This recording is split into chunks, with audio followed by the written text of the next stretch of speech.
sa aking mga magulang. Kayo ang dahilan ng aking hininga. Ako ay nabuo sa inyong kalinga, pag-ibig na wagas, totoo at dakila, ang siyang nagbigay ng lakas ko't sigla. Hinubog ang aking damdamin at diwa, kasama ko kayo sa ngiti ko't luha. Sa aking pagtulog sa gabing madilim, nagbabantay kayo hanggang sa mahimbing. Hindi hahayaang lamok ay kagatin, pati na ang init, pilit papawiin. At kung ako may tuluyang magising,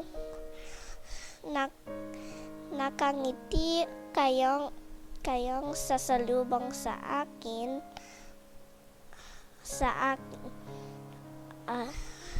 Hindi nga maliit ang sakripisyo niyo.